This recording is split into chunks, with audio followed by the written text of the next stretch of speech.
My husband Brian, who I supported through thick and thin, was promoted to department head, only to be taken away by my best friend.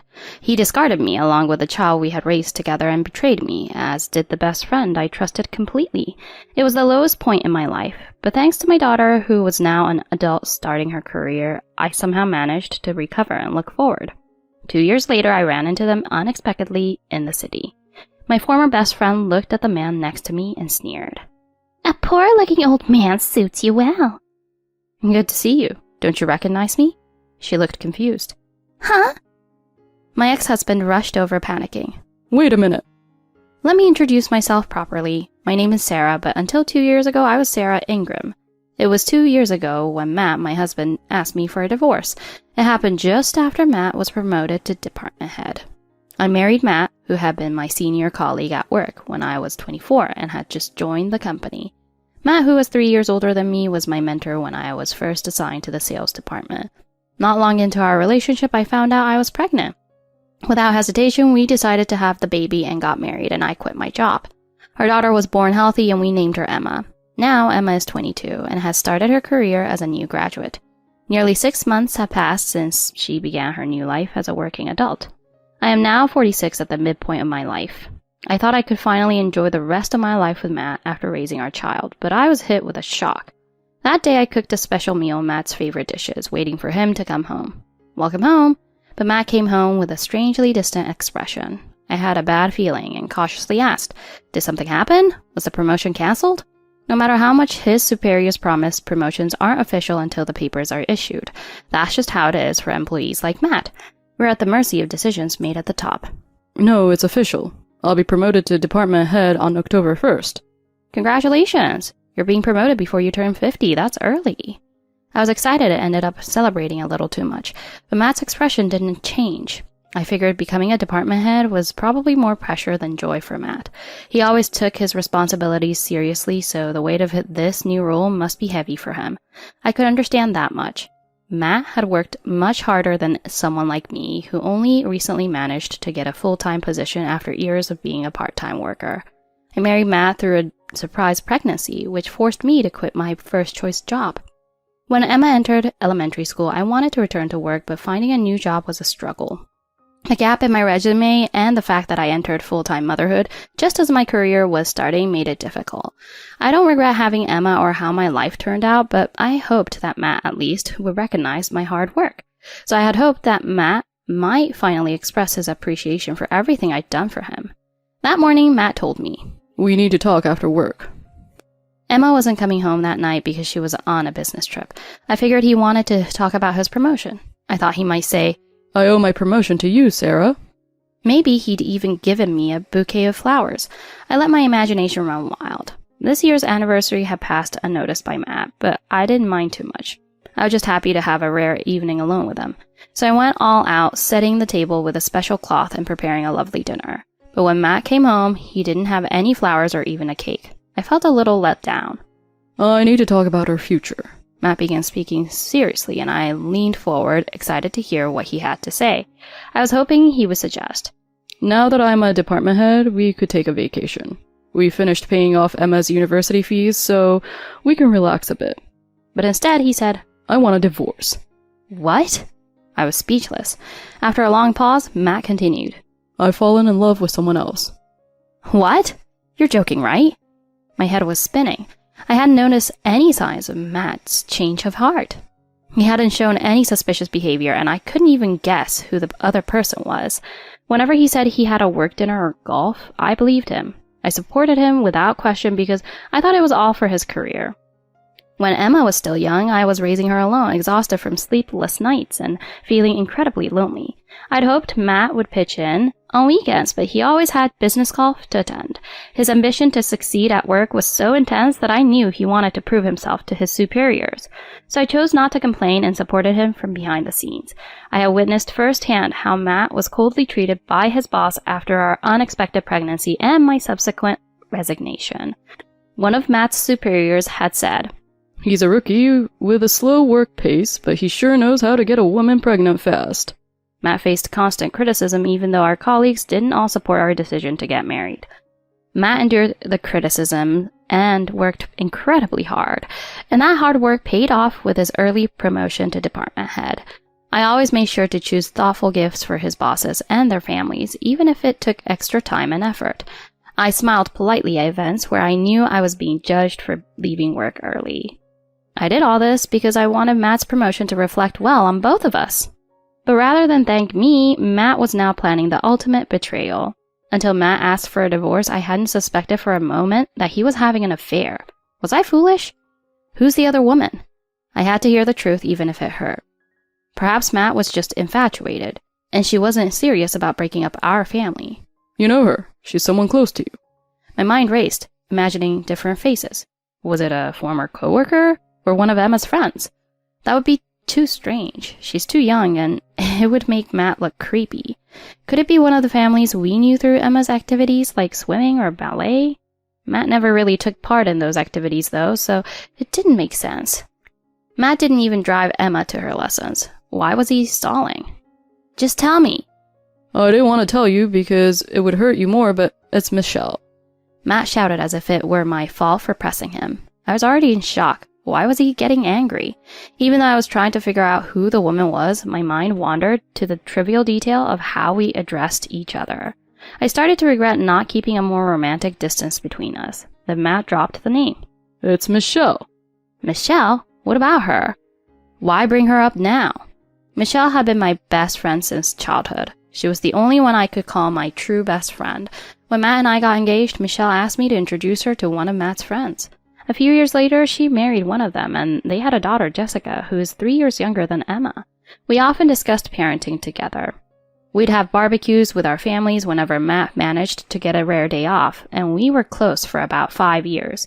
Michelle had once seen me touching Emma's outgrown clothes and joked, "Holding on to these clothes like this? Not letting go is a sign of a toxic parent. It's just stuff, Sarah. You need to let go or you'll be that kind of mom." I took her words to heart and tried not to be so attached. After Jessica was born, I gave Michelle Emma's old clothes and toys as hand-me-downs. I told her to dispose of them if they were no longer needed, but I had a hard time parting with the uniform Emma wore during her first year of preschool. There were so many memories attached to that uniform from the days we first navigated preschool together. I wanted to keep it forever. I asked Michelle if she would return it to me once Jessica graduated. "I might need if we have another baby," I lied, worried that Michelle might mock me again. But Michelle's marriage didn't last long, and by the time Jessica was still in kindergarten, they divorced. "Here, I'm returning the preschool things. You told me not to throw them away." When they decided to move Jessica to a daycare center, Michelle handed me 3 large bags. I was relieved to have them back, even though the sleeves were worn and the pleats I had sewn on had ripped off and replaced with others. I was genuinely happy to see them again.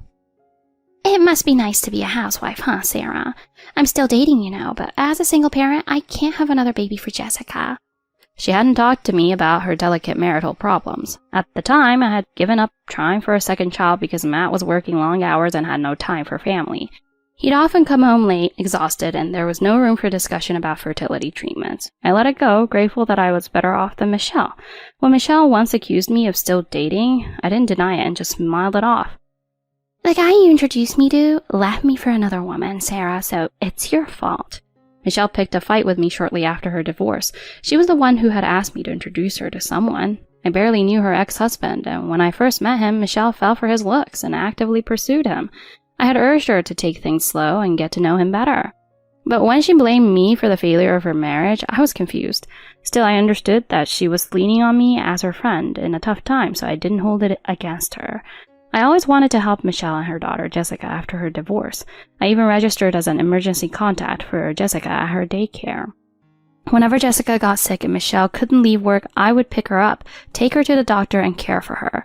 Until Emma started middle school, I adjusted my part-time work schedule to be home for her after school. Once Jessica was older, she would come to our house after school rather than staying at daycare. Jessica attended after-school programs until 3rd grade, but she didn't get along well with the staff. "Private daycare is too expensive, so I'm really grateful for your help, Sarah." When Emma graduated elementary school and entered middle school, my life changed. One of the clerks at my part-time job got married and had to move away, so the company asked if I'd like to work full-time. I talked to Matt, and he welcomed the idea of increased income for our household. Emma was also supportive of me working full-time. After focusing on family life since I was 24, I was excited to finally work without restrictions. The only problem was that my full-time work meant Jessica would no longer have a place to go after school. Well, it's not ideal, but I guess Jessica will have to come home to an empty house now. I understood Michelle's situation was different from mine, as she had to support her household alone. But taking care of Jessica wasn't really my responsibility, was it? Still, our new life began, and I saw less of Jessica, Michelle, and her family. 9 years passed, and we didn't see each other as often as when our daughters were small, but we still lived close by. Even though we didn't meet often, I always felt that Michelle was my best friend. But then, I found out. I want a divorce. I'm in love with Michelle. His words snapped me out of my thoughts about the past and brought me crashing back to reality. You're joking, right? Michelle is my best friend. I tried to laugh it off, but Matt's cold gaze told me he wasn't joking. I know she's your best friend, but I've fallen in love with her. I can't help my feelings. He was 49 years old, and yet he was talking like a teenager. How could an adult with a 22-year-old daughter speak so immaturely? I felt like I was watching some ridiculous soap opera. I shot back. So it's just your one-sided crush, right? Michelle would never betray me. I grabbed my phone and called Michelle. She picked up almost immediately. Michelle, can you come over right now? Matt's saying strange things. I thought this must all be a misunderstanding, and Michelle laughed loudly on the other end of the line. Oh, I already know. Matt told me he was going to ask you for a divorce today. You knew? You've been talking with him? Her laughter was clear. Yeah, I'm sorry, Sarah, but Matt's in love with me now. He wants to divorce you and marry me. My world went white. I desperately tried to convince myself that this was all just a nightmare. I couldn't believe that my husband and my best friend had betrayed me. Surely this was all just a cruel prank they were playing on me. I refused to accept the reality. Matt left the house mumbling. I'm going out for a smoke. Matt had quit smoking when I got pregnant. When did he start smoking again? A while later, Matt returned to the room, this time with Michelle.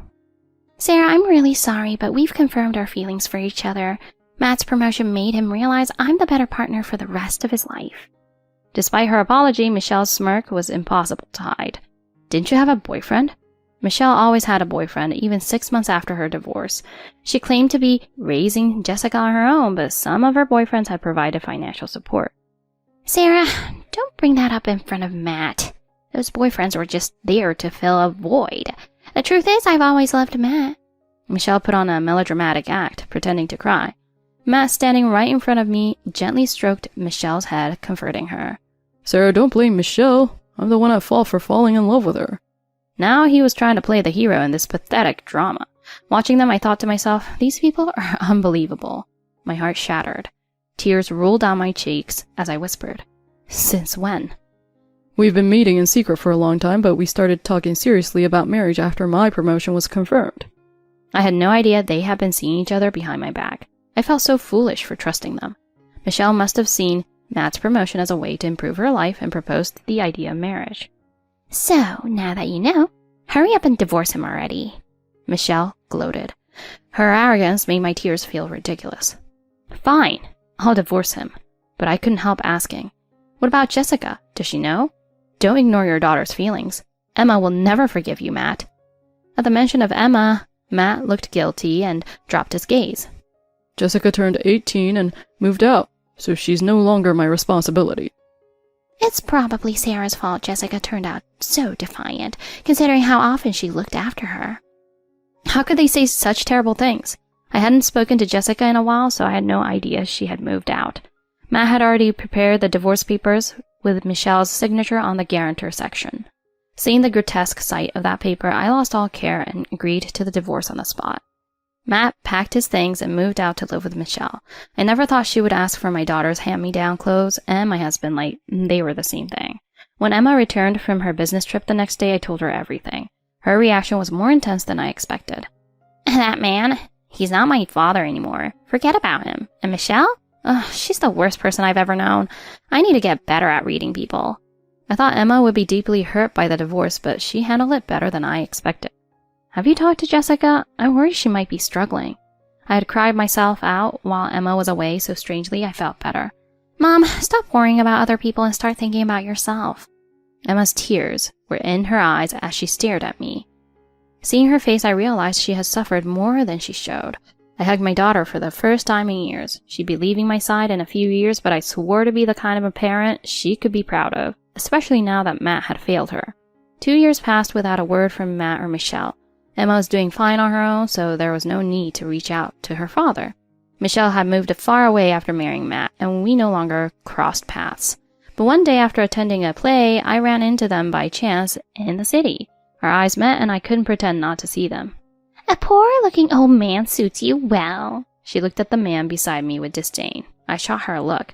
I had just enjoyed a lovely time with my new boyfriend Jonathan watching a play together. Michelle's words were nasty as always. Good to see you. Don't you recognize me? Michelle's smug expression vanished, and she stared at Jonathan in disbelief. Huh? Matt looked equally stunned. Wait, you're Jonathan? Jonathan had been Matt's senior at the company and even mentored him when he first joined. He had been looking after Matt at work, but Jonathan had taken the fall for a mistake Matt made and resigned. I hadn't known about this until recently when I reconnected with Jonathan through a mutual acquaintance. That was how we started dating. The reason Michelle recognized Jonathan was that I had once introduced him to her as a potential partner. She had rejected him back then because he was too old and not stylish. Jonathan wasn't fashionable, but he certainly wasn't poor. He wore high-end brands without flaunting logos. People like Michelle, who only saw value in flashy things, would never understand. Jonathan had cleaned up his appearance over the years, cutting his hair and switching from glasses to contacts. No wonder they didn't recognize him. By the time Emma started working, they were too wrapped up in their affair to notice Jonathan. Jonathan now owns the company where Emma works. What? He's a CEO? Michelle shouted while Matt stared speechless. If I'd known that, I wouldn't have married Matt. He's so cheap. What? Michelle's crass outburst only made me pity her more. Relax, it's not a big company, and my income isn't huge, but starting my own business worked out for the best. Jonathan had been forced to quit because of Matt's mistake. Matt, meanwhile, had played office politics, using golf to win favor with higher-ups. While I hadn't known about Matt's deceit back then, Jonathan had seen through him. Jonathan has still taken the blame for Matt. Comparing their character now, Matt and Michelle seemed so pitiful. Don't get too full of yourself just because you landed a CEO. I'll find someone better. Just then I saw Emma and Jessica standing behind Michelle. I felt guilty that they had to witness this embarrassing scene. I had promised to meet Jonathan for dinner with Emma and Jessica. Emma and Jessica had spent the day shopping, and we had planned to meet here after the play, but instead they had to run into their parents. Still relying on men after all these years? When will you learn? Emma's voice cut through the air loud and clear. Michelle turned, realizing she had been overheard. Jessica, how have you been? Emma, it's been a while, hasn't it? The shameful couple suddenly put on parental voices when they saw their daughters, but the girls looked at them with disdain. I'm sorry my mother says such rude things, Jonathan, Miss Sarah. There's no need to apologize for your parents, Jessica. As far as I'm concerned, that man is no longer my husband, so his actions don't affect me anymore. Jessica at 19 was more mature than her own parents. Don't say things like that, Dad. Being related doesn't make us family. Matt pleaded with Emma. Emma, we're still family. You can't just cut ties like that. And Jessica, you've always loved your mom, haven't you? I loved you until the divorce, but after that you started dating random men and moving us to different places. It made me uncomfortable and ashamed. I used to wish that Miss Sarah was my mom. Even when she was going through so much, she always thought about me. Jessica's heartbreaking words brought tears to my eyes. I hugged her and felt an unshakable bond between Emma and Jessica like real sisters. I promised to always treat them both as my daughters. Come on, let's leave these foolish people behind and go have a nice meal. After all, we're not even married yet.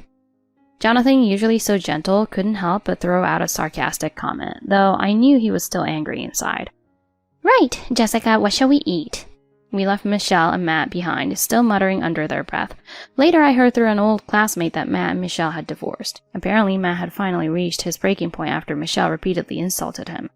Emma and Jessica have remained close ever since. During the divorce, I had been so devastated by the betrayal that I hadn't considered asking for alimony. But Jonathan advised me that I could still request it within 3 years, so I spoke to a lawyer to start the process. Jonathan also proposed to me and I accepted. He told me that he had always had feelings for me even when I first joined the company.